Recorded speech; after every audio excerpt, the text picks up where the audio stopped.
Yeah. So let me show what I would like you to do when we speak about the reading report. So as I told you, I don't want you to write a lot. So main task for you is to read and just tell me how many pages you have read. And it could look like this. Yes, you can see it.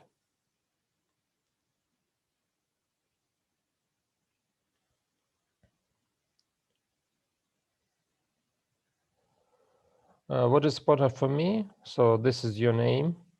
I have read how many pages you have read, and don't worry if, for example, it is a little bit less than 400 pages, it's not a problem. So I just want to see that you read and from which sources you have read, and after that you make a description of the source according to Turabian style, and you indicate the number of pages, and not the number but the, like for example here, from page 4 up to page 125, or another source, Gerald Klingbeil, he spoken it was, and you indicate the number of pages that you have read from this one.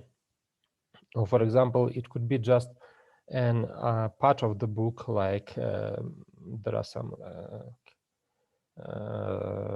collection of essays or collection of articles, and you just read one of them, and the author of this essay is Ellen van Wolde, Facing the Earth, Primeval History in a New Perspective. So you give the description of the source and the pages that you read from this source. Or it could be an article like this one, and also you indicate the pages that you have read and the total number of pages. That's all that I require from you as a reading report. So you write the bibliography. The style, Yeah. is it more bibliography or the style for the citation? This is a bibliography style. Okay, not a problem. Thank you. When you in the citation, you need to mention first the first name of the author, and after that the family name. But in the bibliography, vice versa, you need to start with the family name, and after that the first name. Excuse me, Prof. Yes. As you will be writing the reading report, you need to count the number of pages so that the amount 400 pages are indicated. Yes. In the course line. In the course line, in the course outline, I have indicated that you have to read 400 pages, 400. About 400 pages. Yes. So we make sure that once we are writing, the number of the pages we have read is 400. Yes. But don't worry, if it is a little bit less than 400, it's not a problem. Okay, thank you very much. Okay. So for example, if you did like 350, 325, it is okay.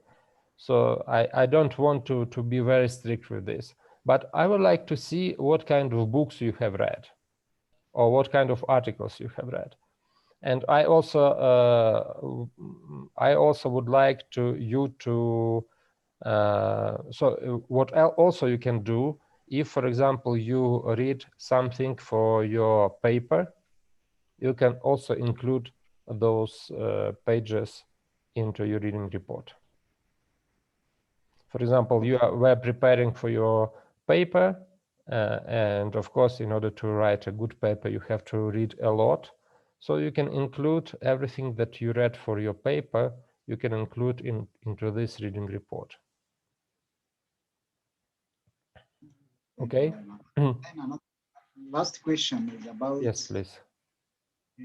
Is it necessary or is it a must that you are confined within the Pentateuch? Of course, yes. So everything should be on Pentateuch. Okay. Yes. So all the sources should be related to the Pentateuch. Like this Another is- question yes. here. Yes, please. I want to know if the present style of bibliography will be enough for showing that we have read, or if we have to summarize also the content of what we have read. No, don't need to summarize the content. Okay. Okay, this is enough. So you don't need to make a Okay. summary. Okay. So Okay. if you do like this, it's enough. So Yes. I Yes. believe Thank you. that if you do it, so you did it.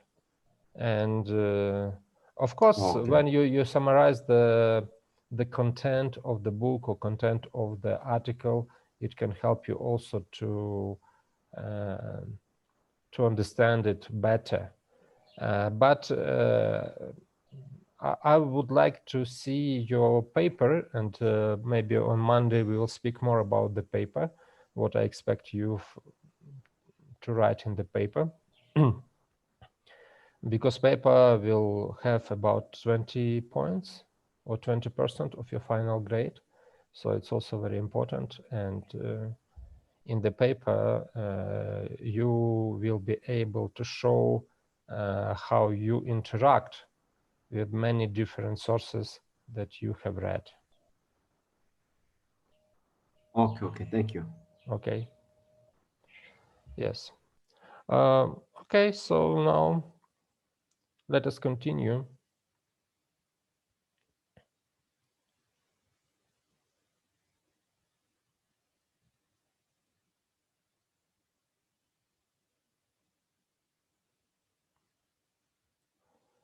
And we have to move to the story of patriarchs. And this is a very interesting part of the book of Genesis, which tells us about the stories of Abraham, Isaac, Jacob, and their sons. And now we will emphasize some most important issues in those stories. And first of all, let us start with the Toledot of Terah. And Toledot of Terah, it is in the 11th chapter of the book of Genesis, in the end of the chapter. And here in that Toledot, we have one minor chronological problem. So the number of years, actually, it is not the problem in the Pentateuch. It is the problem when we try to synchronize this data with the data of the New Testament. So let us read this verse. When Terah had lived 70 years, he fathered Abram, Nahor, and Haran. Terah took Abram, his son, and Lot, the son of Haran, his grandson, and Sarai, his daughter-in-law, his son Abram's wife, and they went forth together from Ur of the Chaldeans to go into the land of Canaan. But when they came to Haran, they settled there. The days of Terah were 205 years, and Terah died in Haran. So do you see, according to just a simple calculation, we can see that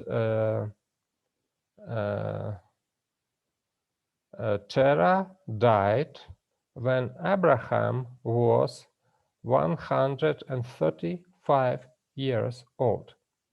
Is it clear?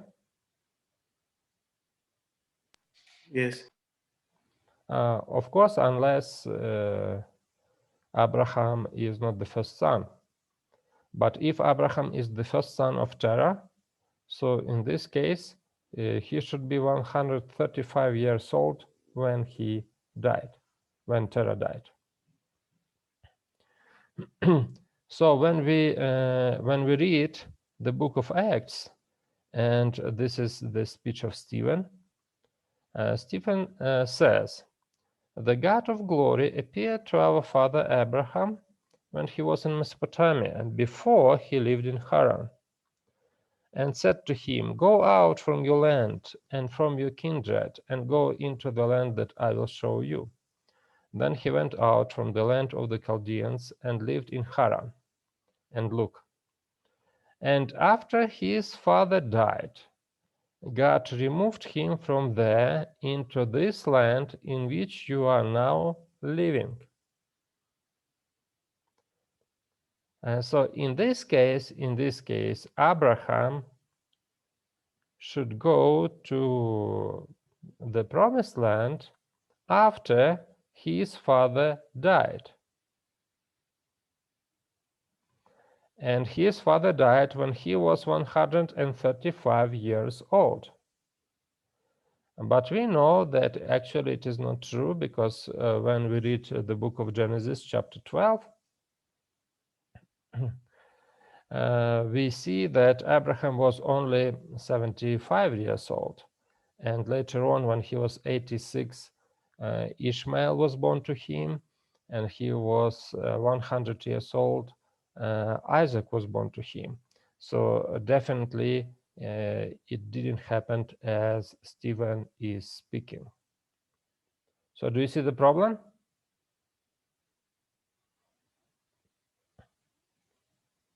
Do you understand the problem?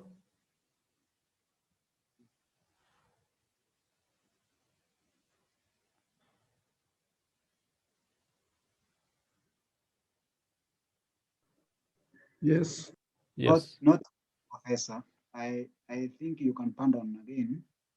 Okay, shall I repeat it again? So do you see? Abram was 75 years old when he departed from Haran, according to Genesis chapter 12. Yes. According to the speech of Stephen, the deacon, Abraham left Haran after his father died.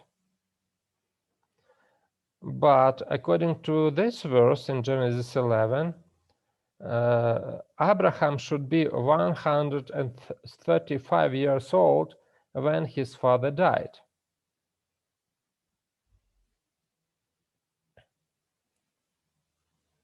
Not 75 as it is written in Genesis 12.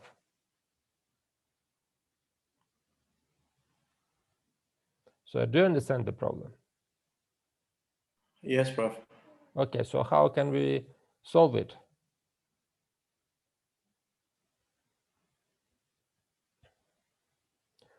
So one possible solution would be to suggest that maybe Abraham was not the first son. But in this case, it is not clear why Abraham is mentioned first in Genesis 11. Abram, Nahor, and Haran. Yes, Pastor Poswa, you raised the hand, please. Would it not be that Abraham is mentioned first because of his prominence in the story, so that our minds can focus on him? Meaning Maybe. It's more of a stylistic way of pointing to him as the one the story is going to continue with. And Yes. him being younger, even the youngest, but him being the one called by God would not be out of line with what we've seen already in the Pentateuch with, for example, Abel. And then after Abel, Seth being the one God continues the line, the blessed line through. And even with Jacob and Esau, even with Joseph and his brothers. So it's not out of line with what has been happening in the plot of the story in the Pentateuch. Even with Moses being called, he's being younger than Aaron. So you see this continuing throughout the Pentateuch. So I think that could be a reasonable. Yes. This is one of the possible solutions that we can suggest. Another possible solution is to consider the textological problem here. And actually, when we look at different sources, so we can see, for example, that Samaritan Pentateuch. So do you know what Samaritan Pentateuch is?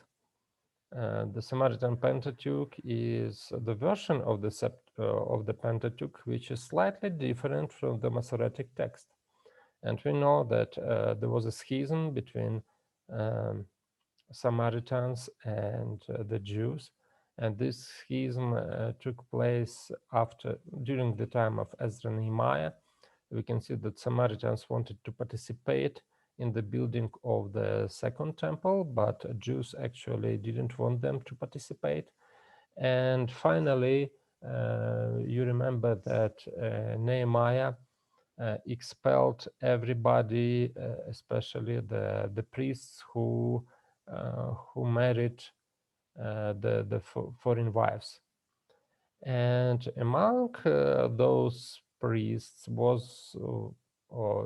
was a grandson of the high priest who married the daughter of Sanballat. So he is also mentioned in the book of Ezra and Nehemiah. And this guy didn't want to divorce his wife, and he went to Samaria, and the temple was built there, and he started to be a priest there. And according to the tradition, most probably that he had a copy of the Pentateuch, and he brought this copy to the Pentateuch to Samaria. And after that, this Samaritan Pentateuch was transmitted through generations, and it came to us. And there are some differences between the Samaritan Pentateuch and the Masoretic text of the Pentateuch. So what is interesting, in the Samaritan Pentateuch, the dates are different. And what is written there? And the days of Terah were 145 years, and Terah died in Haran. So according to this version, it works perfectly. And we can see that 145 years. And if we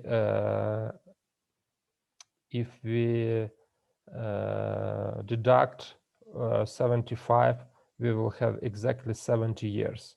So Terah was 70 years when Abraham was born to him, and in 75 years he died, and when Abraham was 75, Terah died, and he left Haran and moved to the Promised Land.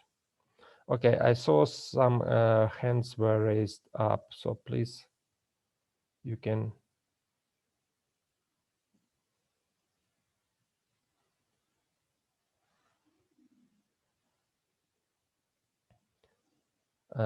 Anybody would like to say anything?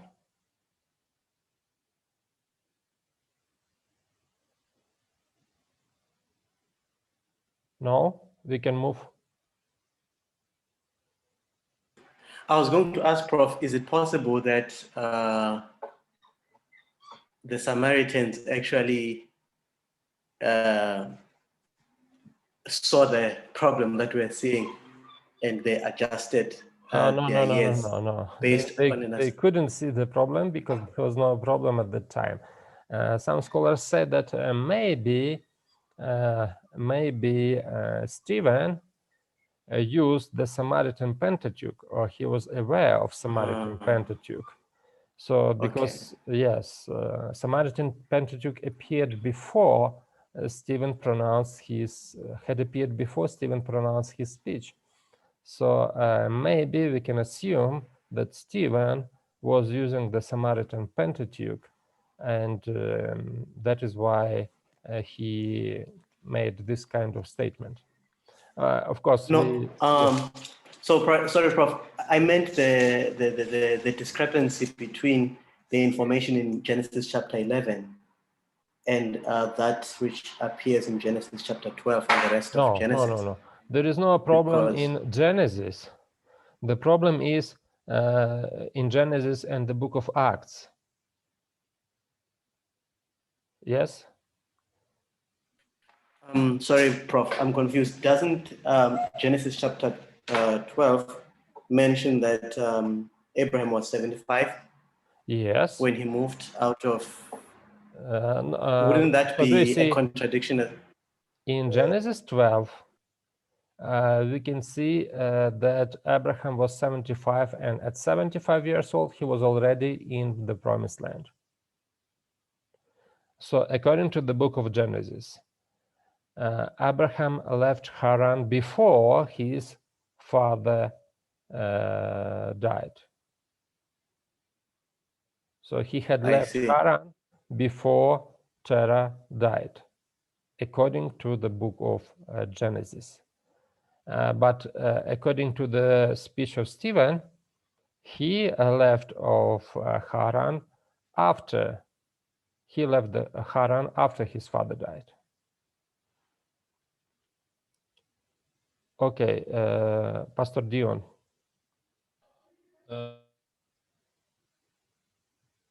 Professor, we know that Terah went with Abram when he left Ur. Yes. So that was one of his travels that he did with Abram. We also know that Abram, already when he went into the promised land, he also traveled because of the drought, he went to Egypt. So my thought is it might be that Terah went back through Haran and then said to Abram, you continue to Egypt, I'm going to stay in Haran. And that's where he died. And so I'm just thinking that there might be some of the travels of both Abram and his father that might not have been recorded, that might solve this discrepancy, but that's just speculation. Yeah, we do not know. So because you see, we don't have any other records about Terah and about how they traveled. And the only thing that we have it is the story in Midrash. And do you see a Midrash actually, and anyway, the Jewish tradition, they try to fill the gaps in the narrative. For example, if the narrative doesn't tell us, doesn't inform us about some details, so sometimes Jewish people or Jewish rabbis, they, how to say, they try to fill this gap. Sometimes they fill the gap very successfully, but sometimes not. For example, what we know about Terah. And do you remember that in the book of Joshua, Joshua says about Abraham, it's Joshua chapter 24. Joshua chapter 24. Let me read it for you. That your father was an idol worshipper.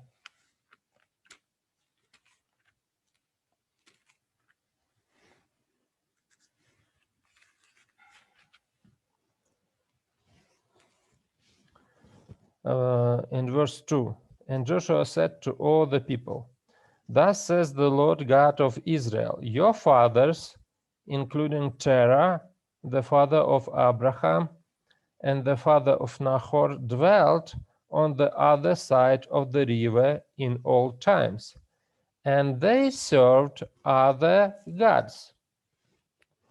They served other gods. So according to this text, Terah was not a worshipper of, he didn't worship true God. Only Abraham worshiped true God. So what the rabbinical tradition says about this? Rabbinical tradition tells us some details about the life of Abraham in Ur of Chaldeans. And according to this tradition, Terah, when he lived in Ur, he was a producer, so his business was to build idols, to make idols and to sell the idols to the people. And one day, father of Abraham, Terah, was busy. And when he was busy, he asked Abraham to be in the shop, in the store, and to watch over the business.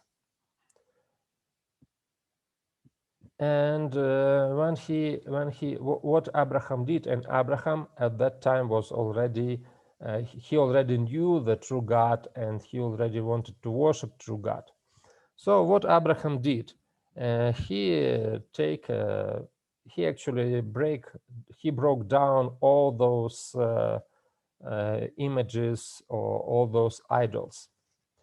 And when Terah came back and he saw that Abraham did these things, he asked him, "What happened? Why everything is broken?" And Abraham told the story. It's a very, very rabbinic way. So he said the story like this. So do you see, one lady came to this shop, and she brought some food as a sacrifice to gods. But food was not enough to all of them. So they started fighting for the food with each other. And finally, they just break down each other. So that is why everything is broken. And Terah said to him, "Son, my son, but these are just idols. These are just like images. They cannot speak. They cannot fight. They cannot kill each other." And Abraham answered to his father. He said, "Okay, father, if you understand this, so why do you produce them and why do you sell them? If you understand that these are just idols that cannot speak, cannot move, cannot fight, cannot do anything like this." And the story continues, that actually Terah tried to bring Abraham to the court, and but somehow they were able to escape. And finally, Terah and Abraham and the entire family, the whole family, had to move, had to leave Ur and to move to Haran, to another place. So this is just a rabbinical story about the father of Abraham. But of course, we do not know exactly what happened to Ur, and the Bible doesn't tell us the details. Okay, so now when we go further, so when we read the first blessing of Abraham, we can see that in this blessing, we can already trace the blessing of Adam and Eve. So because it has some of the details of that blessing. So do you remember that the blessing or the promise to the patriarchs, starting from Adam, was a threefold. So three components of the blessing: the promise of the posterity, or the seed, or the descendants, many descendants; the promise of the land, and the promise of the relationship. So here God says, "Go from your country and your kindred and your father's house to the land that I will show you, and I will make of you a great nation." So do you see, this is a promise about the many descendants or multiplication. "And I will bless you and make your name great, so that you will be a blessing. I will bless those who bless you, and him who dishonors you I will curse. And in all the families of the earth, and in you all the families of the earth shall be blessed." So we can say that here we can find some elements of the blessing of Adam, and blessing of Noah, and blessing of other patriarchs. The only thing that here it is not translated well.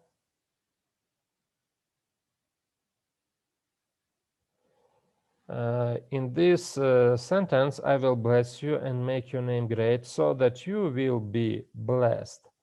Here, it is not that you will be blessed. Here, it is used an imperative. So the original meaning is be a blessing for others.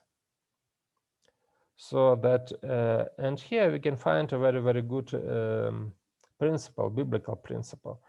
God blesses us not to keep the blessings, not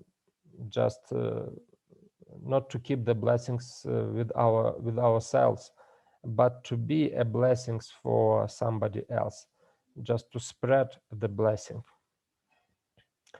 Okay, now we find, so this is what we spoke about. And also we have some common ideas with the story of the Tower of Babel, because the people who built the Tower of Babel, they wanted to make the name for themselves. And now God promises to make the name for Abraham.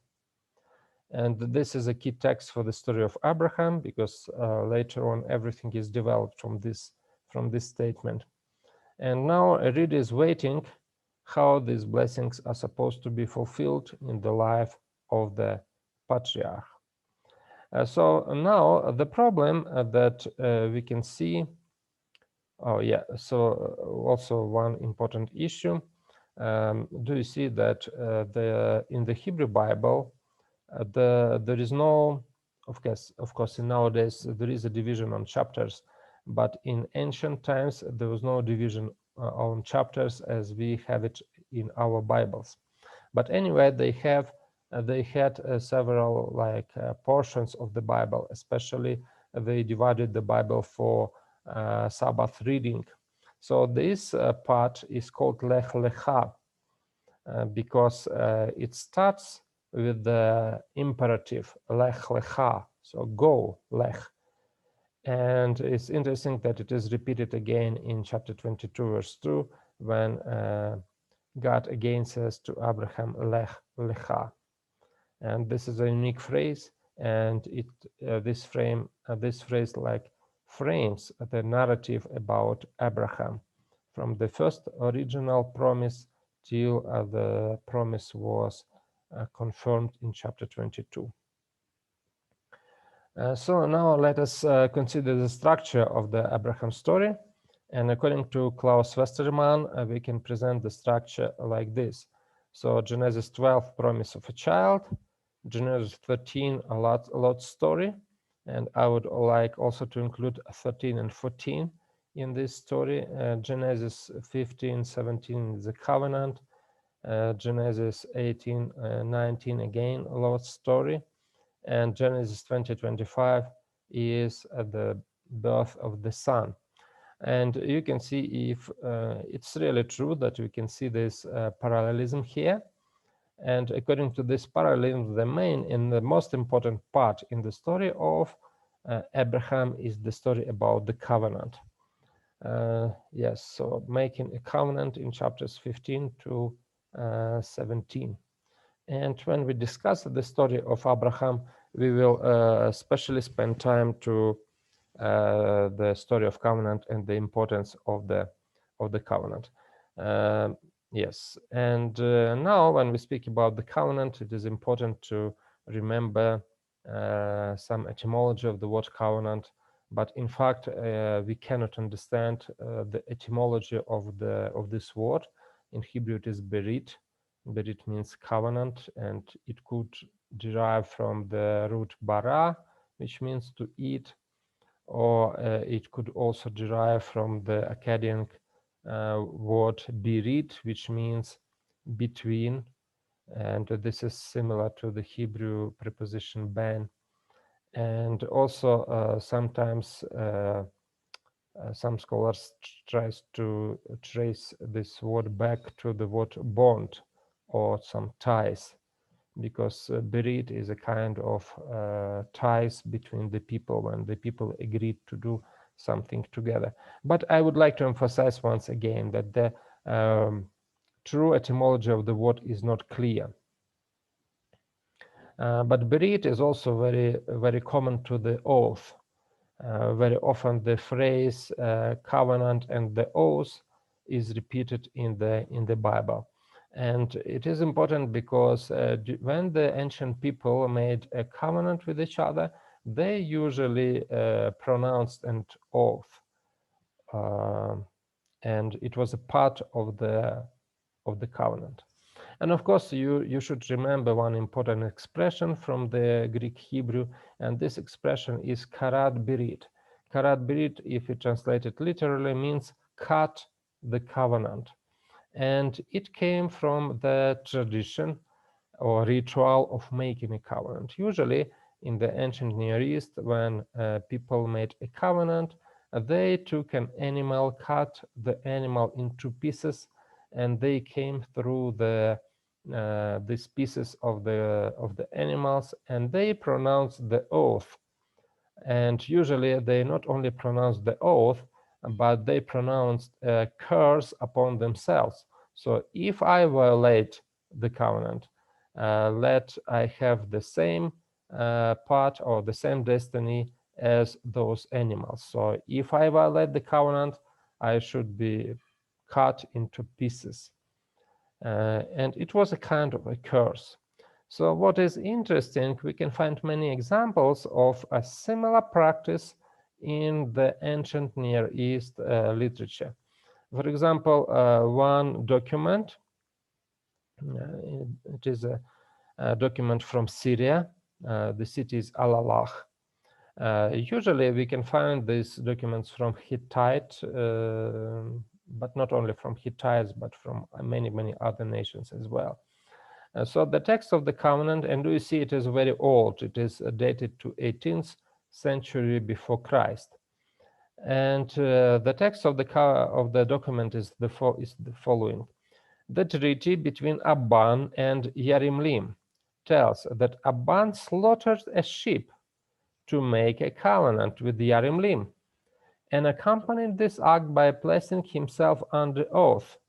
May I die in the same way if I take back what I gave you.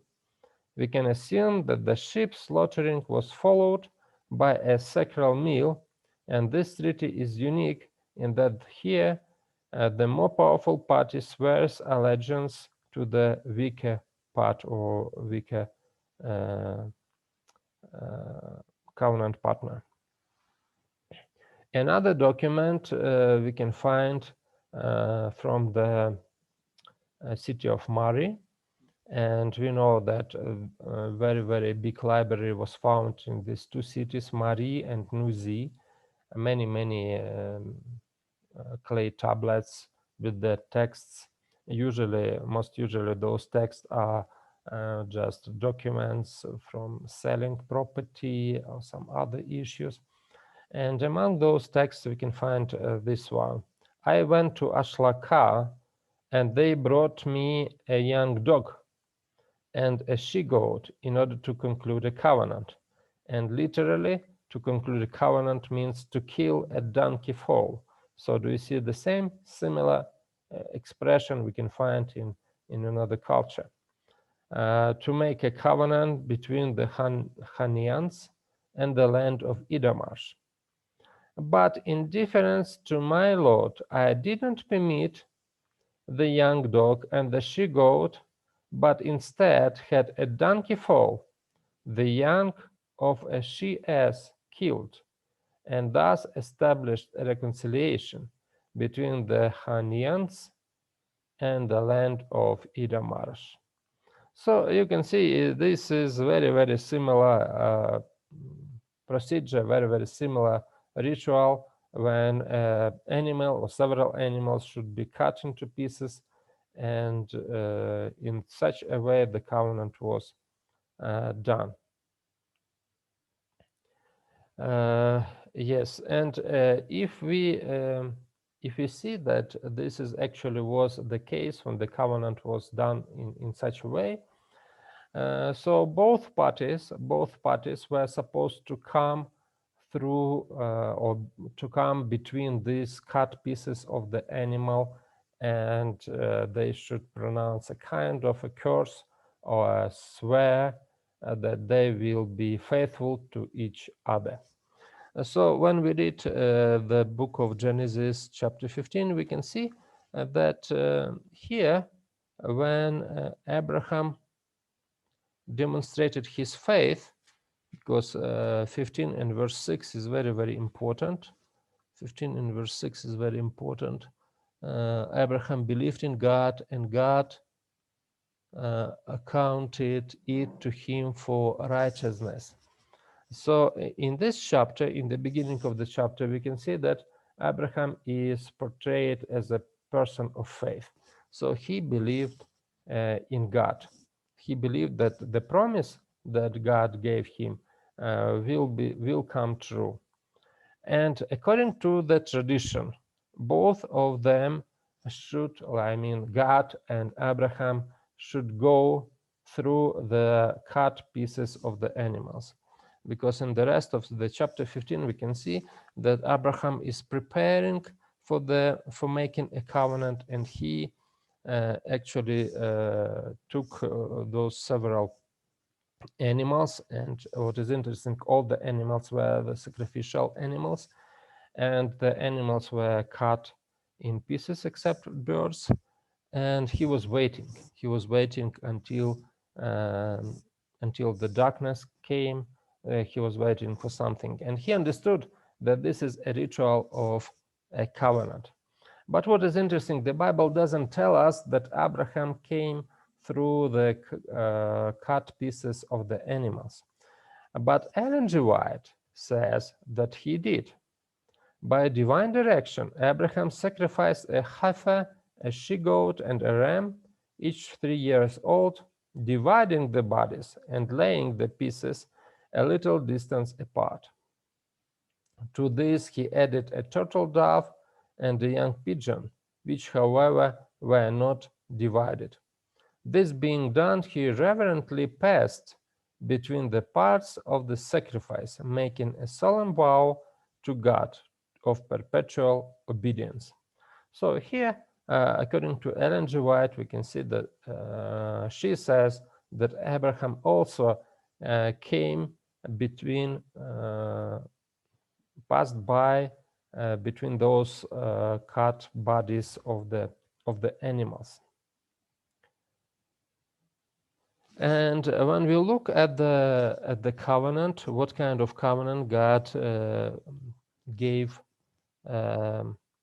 Abraham, so we can see that this covenant also had these important components: the promise of land and the promise of progeny, promise of posterity, or promise of many descendants. He pronounced that your seed will be like the stars in the sky, so he will have a lot of descendants, and those his descendants one day will come and they will own the promised land. And again, these two parts of the promise are very important: the seed, the descendants, and the land. And yes, there is a question or some comments.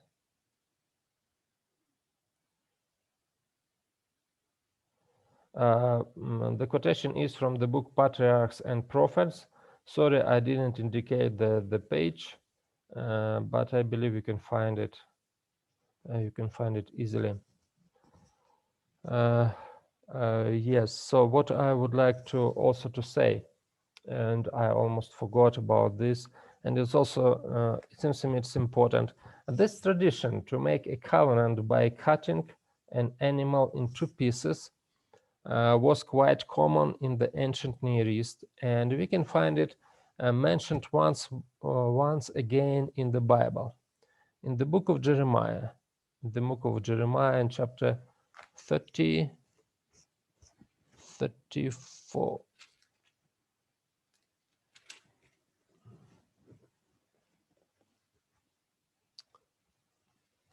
Yes, chapter 34, and we can read from verse 8.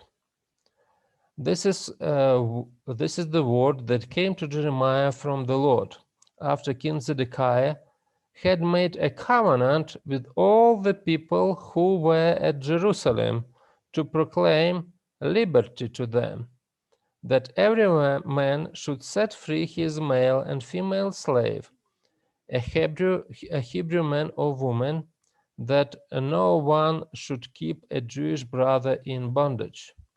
Now, when all the princes and all the people who had entered into the covenant heard that everyone should set free his male and female slaves, that no one should keep them in bondage anymore, they obeyed and let them go. But afterward, they changed their minds and made the male and female slaves return, whom they had set free, and brought them into subjection as male and female slaves. Therefore, the word of the Lord came to Jeremiah, saying, Thus says the Lord, the God of Israel, I made a covenant with your fathers in that day that I brought them out of the land of Egypt, out of the house of bondage, saying, At the end of 7 years, let every man set free his Hebrew brother, who has been sold to him, and when he has served you 6 years, you shall let him go free from you. But your fathers didn't obey me, nor incline their ear. Then you recently turned and did what was right in my sight, every man proclaiming liberty to the neighbor. And you made a covenant before me in the house which is called by my name. Then you turned around and profaned my name, and every one of you brought back his male and female slaves, whom you had set at liberty at their pleasure, and brought them back into the subjection to be your male and female slaves. And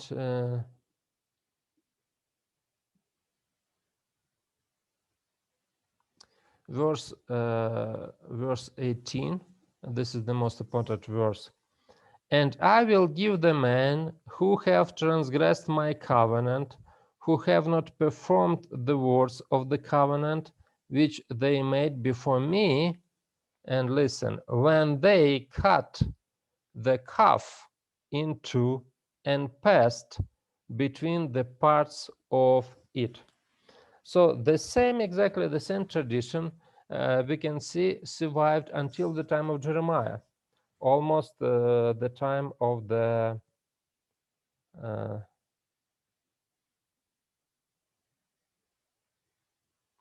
yes, thank you. You indicated the page. Thank you very much. So the same tradition survived until the time of Jeremiah, and it means that this tradition was very, very popular among the people, among the people in the ancient Near East. Now, when was this promise? When was this promise fulfilled? And when we speak about the fulfillment of the promise, pay attention to the borders of the promised land, which are indicated in this covenant.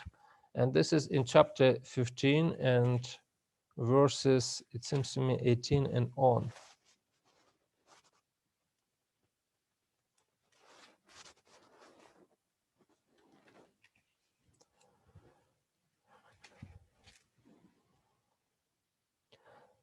To your descendants I have given this land, from the river of Egypt to the great river, the river Euphrates. The Kenites, the Kenizzites, and all the nations that live at that time in the land.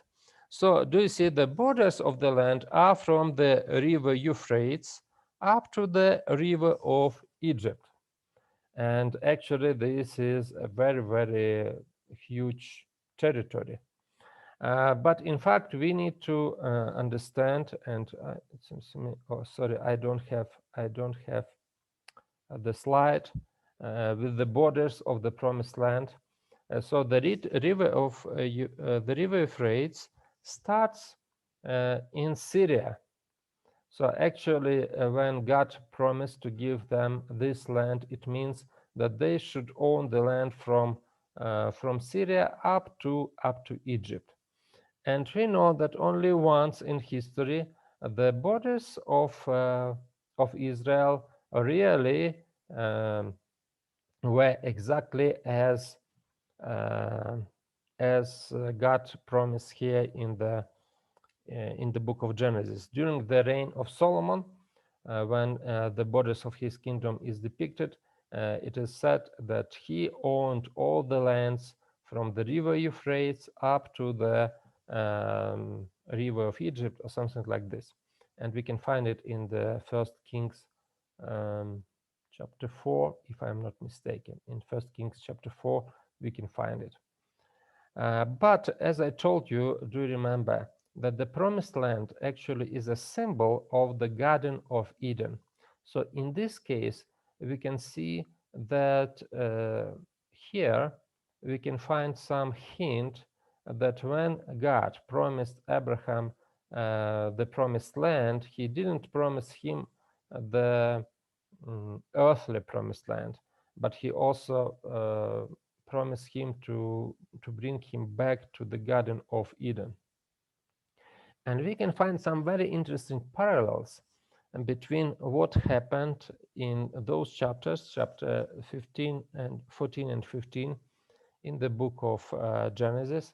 And it's very interesting about what happened during the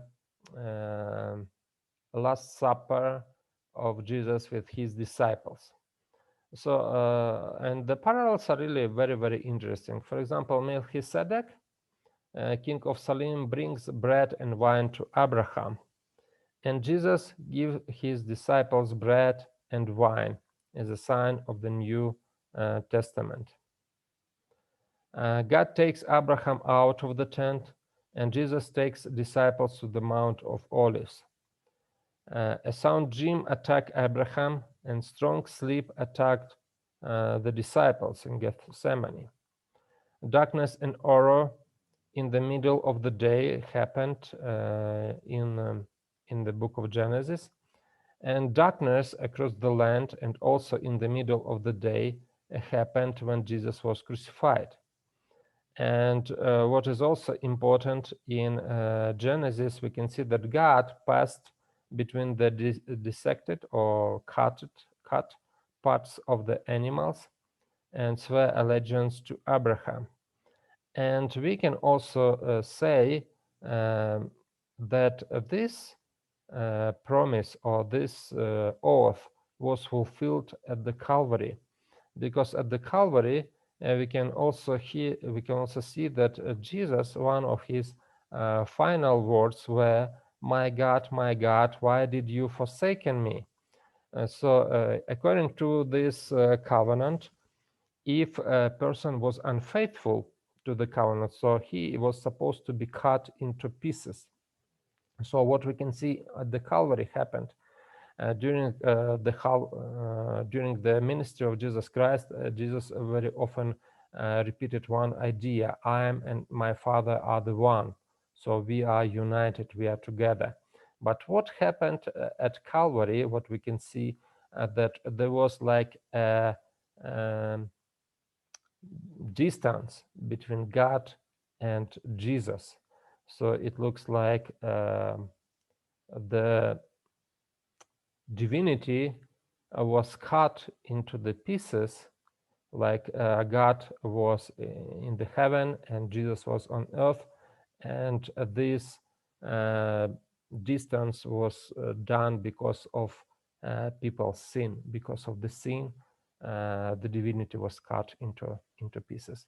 Yes, Pastor Dion, do you want to ask something or do you want to comment? Yes, Professor, I can maybe just add one more thing to this, and that is where Sure.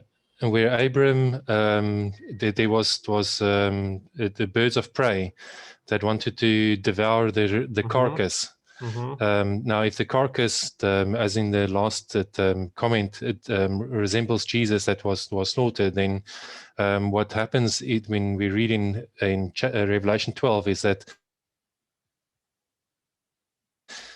God pulled the Son to heaven so that he wouldn't be devoured by Satan and his followers, because the dragon wanted to devour the Son.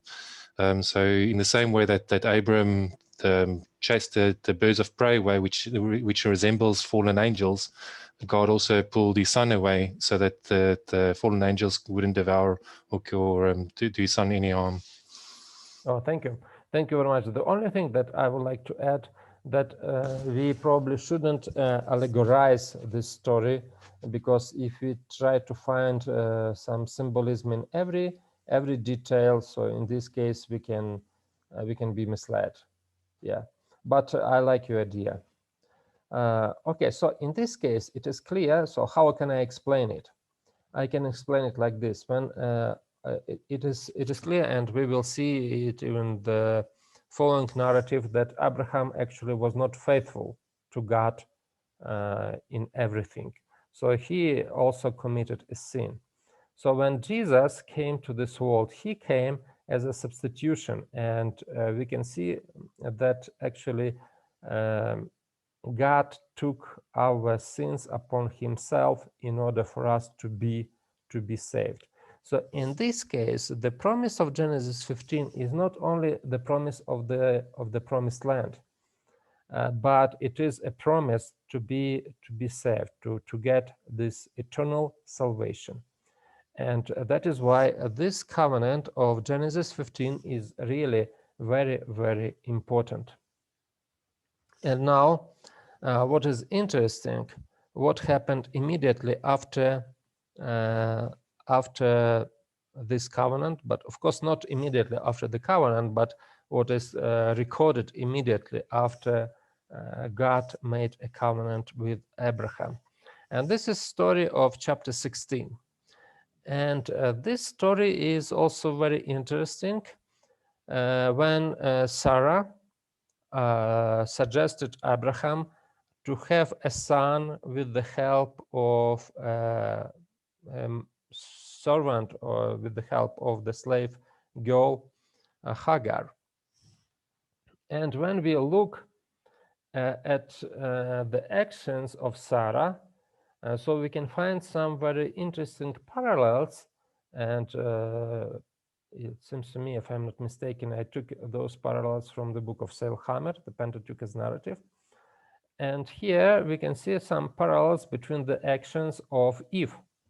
For example, and Sarah said, and the woman said, and Abraham listened to the voice of Sarah. And later on we can see that God says to Adam, because you have listened to the voice of your wife. Sarah, Abraham's wife, took, and she took of its fruit. And Sarah, Abraham's wife, took and gave her to Abraham, her husband. And also we can see in Genesis, she took of its fruit, and she also gave some to her husband. So by these parallels, actually, do you see? Do you remember I told you that the sin of Eve, the first sin, is portrayed in the book of Genesis as a paradigmatic sin. So in the sense that this sin is repeated again and again and again. So, and you saw, for example, that the sons of God, when they married the daughters of a man, they repeated what Eve had done before. Later on, we can see a hint on the same repetition in the story of Noah, when he got drunk and he was naked. And there are some parallels with the Genesis number 3. And here we can also have some parallels with the Genesis number 3. And also what we can understood that here Abraham, if in chapter 15 Abraham was portrayed as the person who trusts God, who believed in God, so here in Genesis 16 it is clear that he doesn't fully believe in God, and he tries to make his own efforts in order to make the promise to be fulfilled, but actually we can see that it doesn't work. And now we have another covenant which is described or depicted in 17th chapter of the book of Genesis. And when we have these two covenants, one in chapter 15, another in chapter 17, I always ask my student a question. So why do we need two covenants, one in chapter 15 and another in chapter 17? And which covenant is better?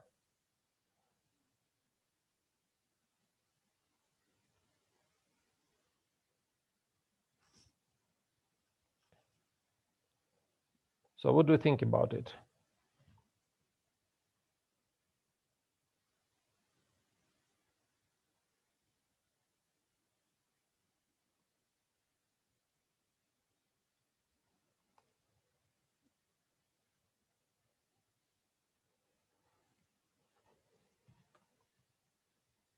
So why do we have two covenants?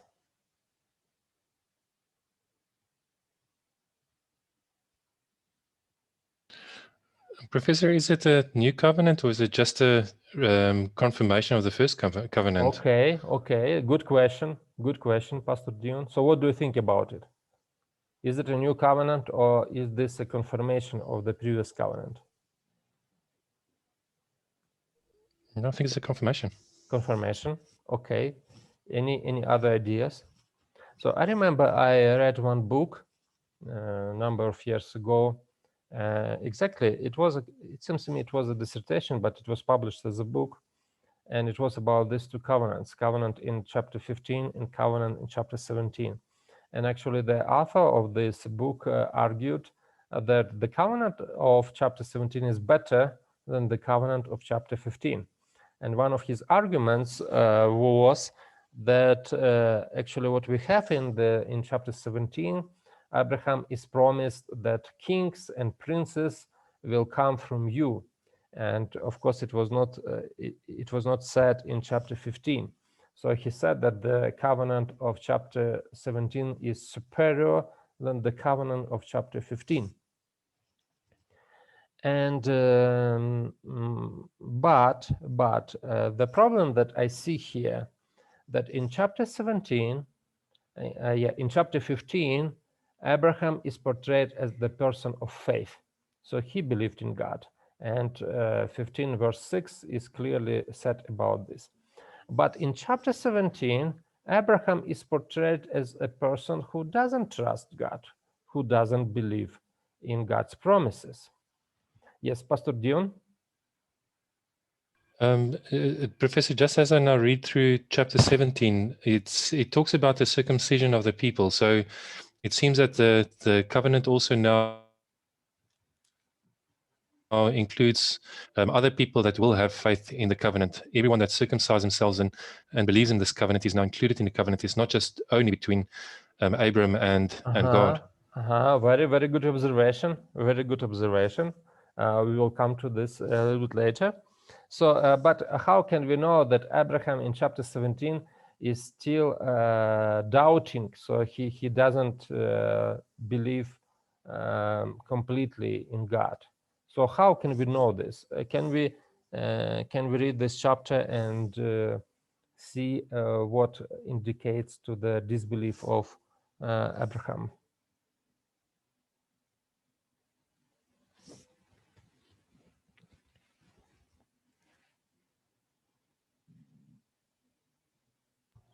Yes, can you read? Yes, sure. The whole chapter? No, we don't need to read the entire chapter. Verse 18. Yeah. Yes, please read. Verse 18 says, so Abram responded to God, if only Ishmael. So Abram responded to God, it's in verse 18, and he said, if only Ishmael would live in constant awareness that you're always with him. But God replied, no, but your wife Sarah will be giving birth to your son, and you are to name him Isaac. So Abram still wanted to work with Sarah to make Ishmael the seed, whereas. And can you also read verse 17? That portrays that there's, well, he was already That's where I 99, was that he had some. going. Yep. Can you also read the verse 17? Verse 17 says, then Abraham fell on his face and laughed and said, in his heart, shall a child be born unto him that is 100 years old? And shall Sarah that is 90 years old bear? And Abraham said to God, oh, that Ishmael might live before thee. Okay, so do you see what happened? There is a contrast with the Abraham of chapter 15. In chapter 15, Abraham when God showed him all the stars of the heaven and said, you will have as many descendants as the stars. So he believed in God. But here, when God again promises that you will have a son, he says, no, no, no, no, I am too old. So for me, it is enough if I have Ishmael. So I have Ishmael, and I'm happy that I have a son. So I don't need anything else. So it is clear that here in chapter 17, Abraham is not doesn't believe God, but in chapter 15 he believed God. And there are some other issues that tell us about the disbelief or of Abraham. For example, pay attention how this chapter starts. God said to Abraham, "Walk before me and be blameless." So before, we can see that the previous people who were heroes of faith, like Noah, Enoch, they were said that they are blameless. But for Abraham, he doesn't say that Abraham was blameless, but he gives them imperative, be blameless. So it means that Abraham is not as perfect as he supposed to be. And yes, and also what I would like to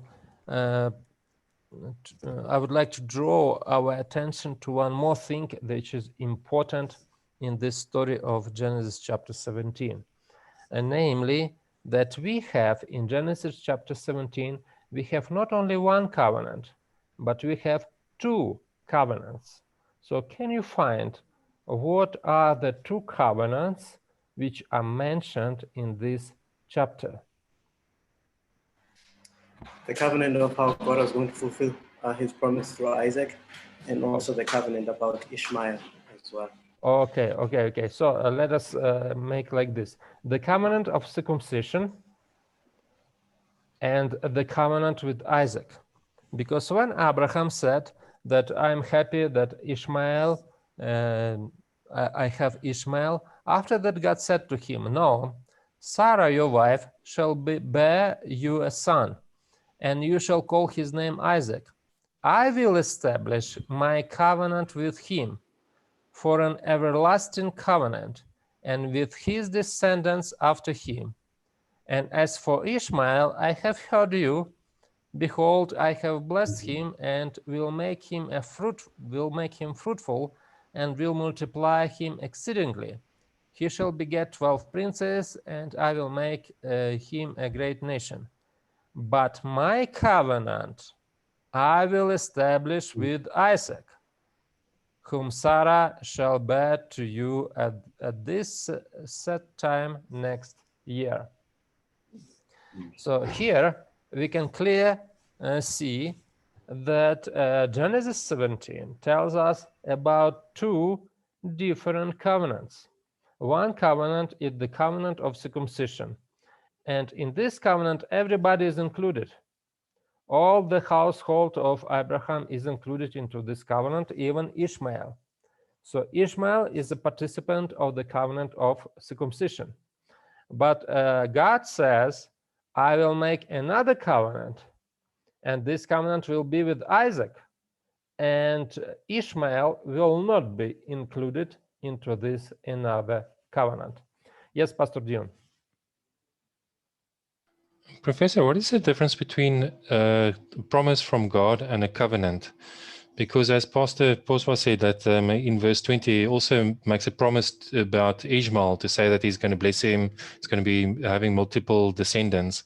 But in the New Testament, we clearly know that we learn about the bondwoman and the slave woman, and it clearly says that there was only actually just one covenant agreement, and that was with Abraham and Sarah and with Isaac.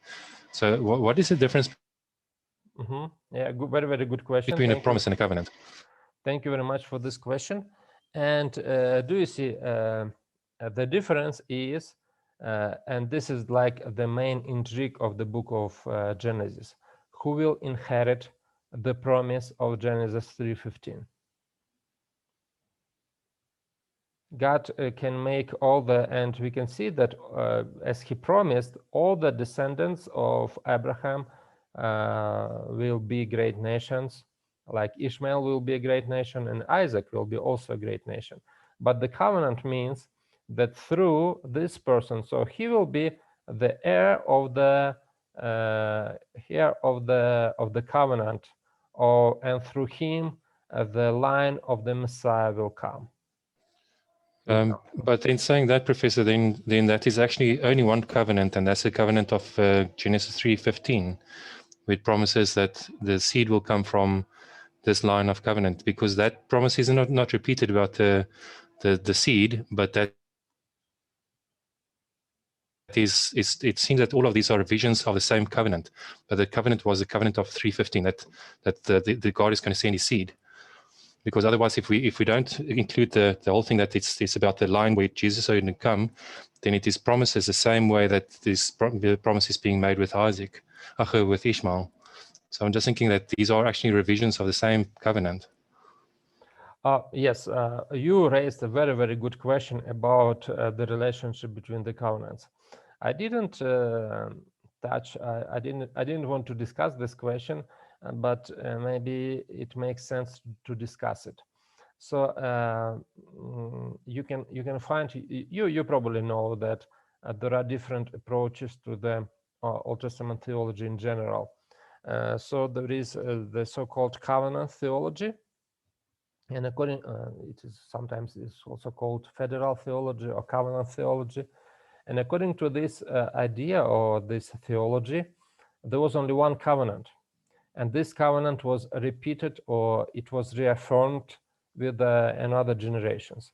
Like, for example, the same covenant that God made with Noah, he repeated with Abraham. And after that, when Isaac was born, the covenant with Abraham was repeated again. When Jacob was born, the covenant was repeated again. So this continuation of the covenant. And there was another scholar, his name was Thomas McComiskey, and Thomas McComiskey actually said, no, we cannot say about the continuation of the covenant, about the one covenant. And he said, there are some different covenants. And he actually differentiated between two kinds of covenants. He said there is a covenant of promise, and there is administration covenant. He called it something like that.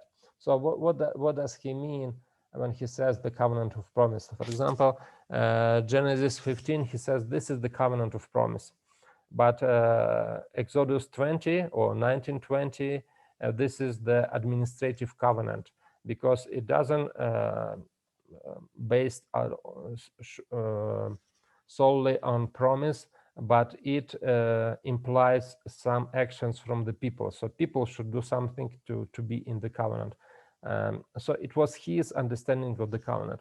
There are also dispensationalists, and dispensationalists also believe that there were different dispensations, and in each dispensation, God operated with a special set of rules for each dispensation. And for each dispensation, it was its own covenant.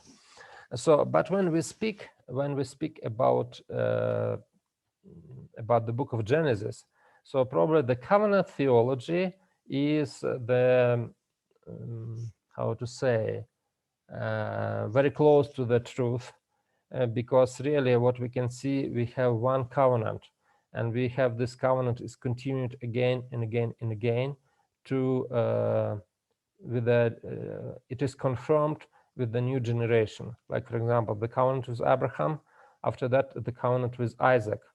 So Isaac is part of this covenant. After that, the covenant with Jacob, and after that the covenant with his sons. In this case, we have this continuation of the same covenant, the covenant about salvation. And it confirms that Abraham and his descendants are chosen people.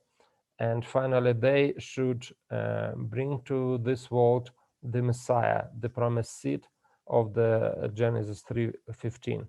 And when God says that Ishmael is not included into this covenant, it means that he is like one more, how to say, one more branch or one more line. So he will be also blessed. He will get many blessings as well. But he will not have this blessing of the Messiah. So Messiah will not come through Ishmael. So did I explain or not? Yes, Professor. Thank you. Thank you. Pastor Poswa? Yes, Prof. I was just going to say, Prof, what we see with Ishmael, it's almost like God is assuring Abraham that it's not like Ishmael will be cursed or that he won't receive any blessing. He will. But the covenant of the everlasting covenant will be with Isaac and with the line of Isaac. And I think we see glimpses of this, and you'll correct me if I'm wrong, Prof. It might be a stretch. With Cain, for example, even though he had done what he did, even though there was the cursing of the ground and it was not going to yield its fruit, but God was still assuring him of his protection and care when he said, anyone who kills you to be avenged on him 7 times and all of that. And even with Esau, you see when he meets with Jacob again, and Jacob wants to give him something, he says, no, I'm blessed, I have all these things that I already have. So we see that God, in terms of the earthly blessings, he still blessed the others. But then there was this line that he was blessing with the covenant to bring forth the Messiah. Yes. So do you see this is important in chapter 12 from the book of Genesis? We can see that God says about the blessings of Abraham, and he says not about the blessing only for Abraham, but he says that in you, everybody, all the nations of the world will be blessed. So it is true that God wants to bless all the people. And what is also important, now, as I told you, this is like the main intrigue of the book of Genesis. And this main intrigue is about who will inherit this covenant. And in the beginning, it is clear, it is Abraham. Abraham has only one son, and this is Isaac. So it is clear that Isaac will be a heir of the covenant. But Isaac already has 2 sons. And actually, do you see again, there is a fight for the blessing between them. And in the beginning, it is not clear who will be the one, because father wants to give his blessing to one son, and mother is of favor, mother favors another one. So we can see that finally Jacob got this covenant, this confirmation that he will be forefather of the Messiah. But it is also very interesting because Jacob has 12 sons. And now there is a big question. Who will inherit this covenant? Through whom Messiah should come? And we will speak about it on Monday, okay? Now, so we speak about the 2 covenants in Genesis 17. One is the covenant of circumcision, and another is the covenant of the promise, the covenant that will be given to Isaac. So it is clear that, so now we have a question. So what is the purpose of the covenant of circumcision? If the covenant of circumcision is not the same as the covenant with Isaac. So why do we need circumcision, the covenant of circumcision?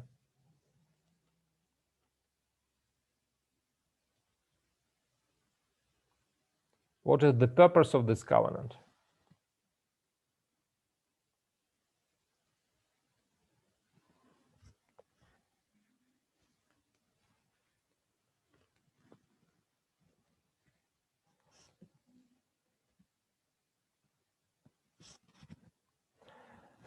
Okay, so now let me continue and let us read And we need to connect this story, the covenant of circumcision, with the covenant of chapter 15. And there is a very, very good connection here. Actually, the word to circumcise in Hebrew sounds like mul. So mul, this is the word to circumcise. And what God says to Abraham, that everybody in his household should be circumcised. But if somebody who is not circumcised, so his soul should be cut off. So he should be cut off from his people. He has broken my covenant.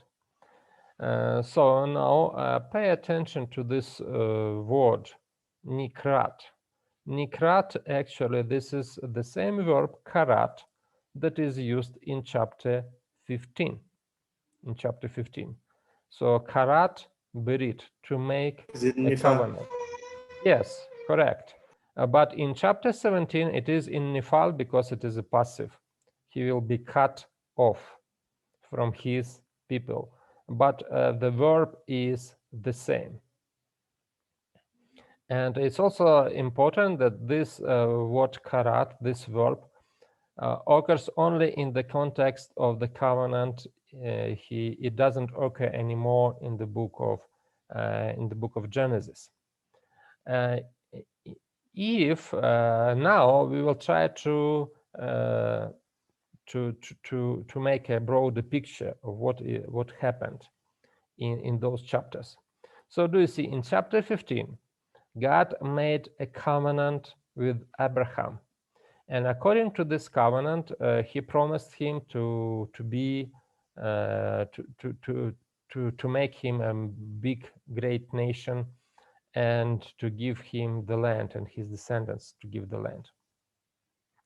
But what we can see, Abraham is not faithful to God, and in chapter 16, he is portrayed as the person who doesn't believe in God as he used to do earlier. So it looks like, and furthermore, when we saw these parallels between chapter 16 and chapter 3 of the book of Genesis, it is clear that chapter 16 tells us that what Abraham and Sarah did was actually like a repetition of the sin of Eve. So they repeated the same sin, and this is a sin of disobedience and sin of disbelief. According to the first covenant, the covenant of Genesis 15, Abraham should get a punishment. And the punishment of the covenant is to be cut into pieces. So actually what we have in Genesis 17 is the fulfillment of the punishment of the covenant of Genesis 15. According to the covenant, the person who violated the covenant should be cut into pieces. And what God says in Genesis 17, now we will cut Abraham and everybody in his household. So Abraham will be cut into pieces. But what God says, I will not ask you to cut your head or your hand or something that is essentially very, very significant for the life. But I will ask you to cut this small part of your body. Okay? So how can we understand the covenant of Genesis 17? That this is, so if there is no this covenant, Abraham should be cut into the pieces.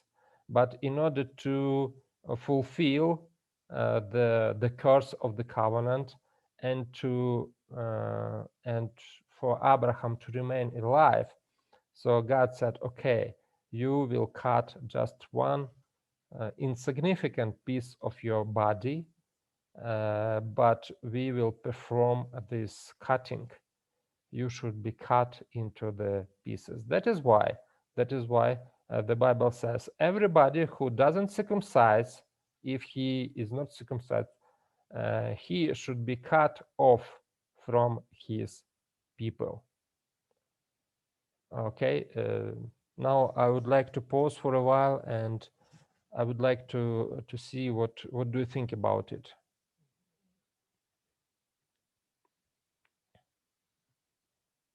Yes, Pastor Dion. Professor, I find the circumcision interesting for two things. The one is that I mean, there's a foreskin of a penis which resembles the seed, prosperity. So it's a reminder of prosperity. It's also that now that people are given a choice whether they want to be part of this covenant or not, whether they want to be part of God's people or not. But the third interesting part to me is that it was done on the 8th day after a child is born. It's very specific, and I mean, there's nothing in terms of time that's given in the Bible that is not symbolic. And so I just wonder what the symbolism is of the 8th day that the child needs to be circumcised. Honestly, I don't know. I cannot answer why is the 8th day when the child should be circumcised. I don't have answer to this question. I know that in the circumcision is a very common ritual even until now, and many people are circumcised. For example, in Muslim countries, it seems to me they circumcise at 12 years old. Yes, in Muslim. Some people circumcise not because of the religious ideas, but because of, I don't know, hygiene or whatever. And for example, I remember I was in the Philippines, and almost everybody in the Philippines is circumcised, but they're Christians, but they do it not because of just for the sake of hygiene or whatever. Yes, but I don't have answer why it should happen on the 8th day. So if you have any idea, I will appreciate if you can share.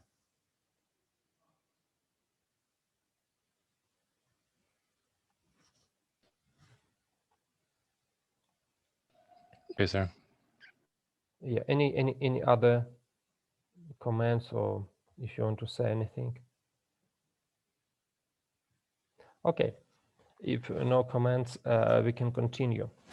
So what is also important, do you remember in the New Testament, Paul, Apostle Paul, opposed circumcision very much, and mostly because his contemporaries, they believed that this covenant of circumcision is important, and of course it is important, but they believe that it is impossible to get salvation if you are not a participant of this covenant. And actually, how I understand this issue, maybe Apostle Paul understood it very well, understood the difference between these two covenants. And actually what he emphasized the first covenant, the covenant of Genesis 15, but not the covenant of Genesis 17. So that is why he said it is not for people, this covenant, Genesis 17, doesn't save us. It's just like a punishment or sign of the punishment for not being faithful in the covenant. But this covenant doesn't save. And actually, do you see this covenant was done with Abraham when Abraham is still doesn't believe in God. And this belief continues. So do you see, chapter 17 tells us that actually Abraham was laughing when God told him about his son from Sarah. In chapter 18, we can find that Sarah is laughing because she heard these people were speaking about her, that she will conceive and she will have a son. But what is also very, very interesting, that in chapter 20, so do you see, remember this, in chapter 18, three messengers or three people came to Abraham and announced that in 1 year he will have a son. But in chapter 20, what Abraham did, he almost gave his wife to the harem of Abimelech. And it was immediately after he was promised a son that Sarah should give birth. So it looks like Abraham even endangered this promise, and the covenant could be not broken, but this promise could be not fulfilled, because Sarah now not the wife of Abraham, but she is in the harem of Abimelech. So we can see in all those chapters, this lack of faith is emphasized. So Abraham is not a man of faith as he used to be in Genesis 15. What happened? What should happen in the end of the story of Abraham? So he broke this first covenant of Genesis 15, and God wants to restore this covenant, to make it anew with Abraham. And actually it happened in Genesis 22. But before we go to Genesis 22, I would like to mention one more interesting idea. I remember some time ago I read a very interesting article on Genesis 13. And the author of this article make a very, very interesting suggestion. So we know that in Genesis 13, this chapter tells us about Abraham and Lot. And what we can see that actually Lot was a nephew of Abraham. So there is a question, why Abraham took Lot with himself? So Lot could stay in Haran with all other relatives, but for some reasons Abraham took Lot with himself. Of course, it is clear that the father of Lot, Haran, had died before that time, so he was without father. And the author of this article make a suggestion. Maybe Abraham took Lot as his as his heir. So he wanted Lot to be his not descendant, but he accepted him as his own son, maybe like this. And what happened afterwards? We can see that in chapter 13, it looks like their ways are departed, and Abraham went to one direction, and Lot went to another direction. So it looks like Lot didn't want to continue to be. He became rich, and he didn't want to continue this life with Abraham. So after that, what we can see, Abraham wanted to adopt Eliezer as a son.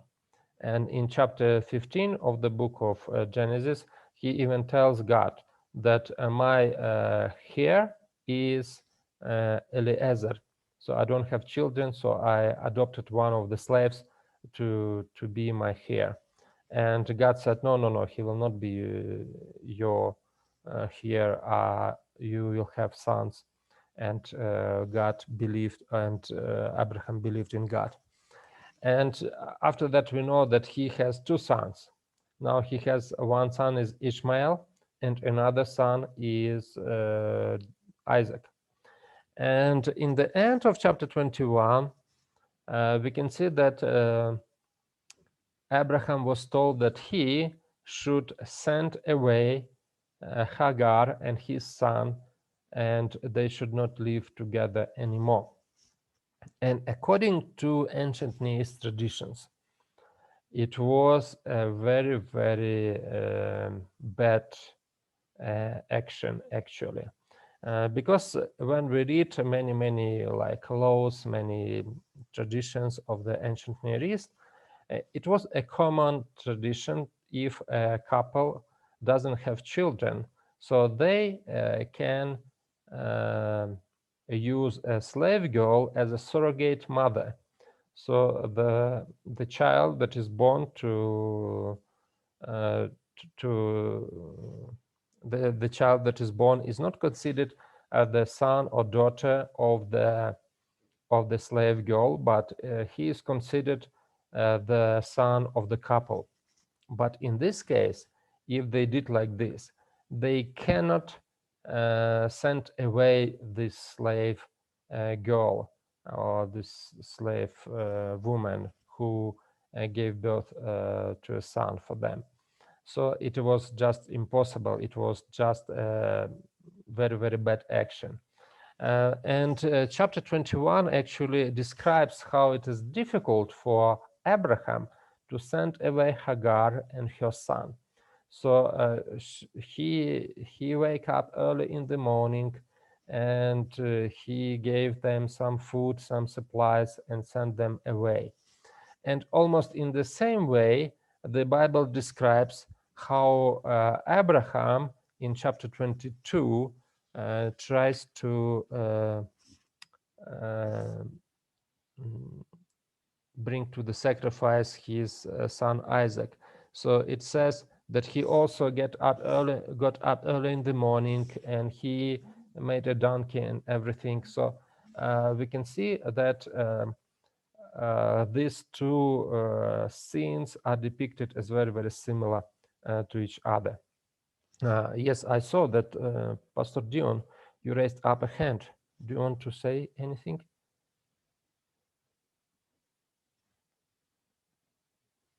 No, Professor.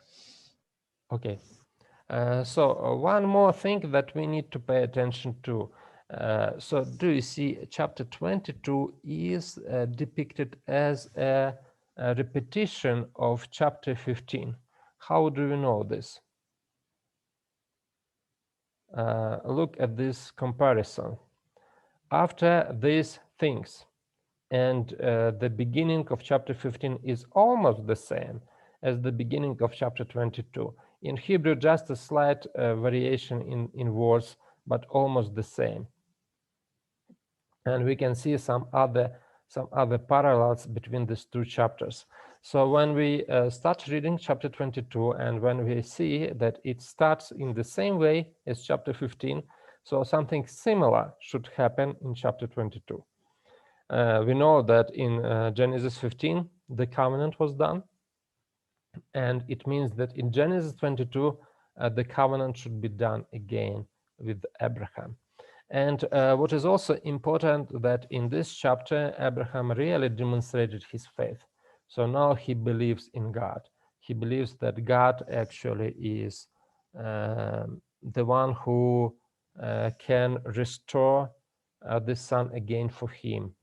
And he was ready to sacrifice his own son. And in the end of this chapter, we can see that the promises of the first covenant are repeated to Abraham. And we can present the life of Abraham like this. So there was the first covenant, Genesis 15. And after that, we can see that Abraham doesn't trust God. And it is depicted in Genesis 16. And after that, one more covenant. But this a new covenant is not the same as the first one. So this covenant, because of this covenant, Abraham is not cut into pieces, but the promises of the first covenant are not given to him. And Abraham is still a person who doesn't trust God. And we can see it in Genesis 20. So here we can see that the covenant was really restored. And we can see that the promises of the first covenant, Genesis 15, were repeated here in Genesis 22.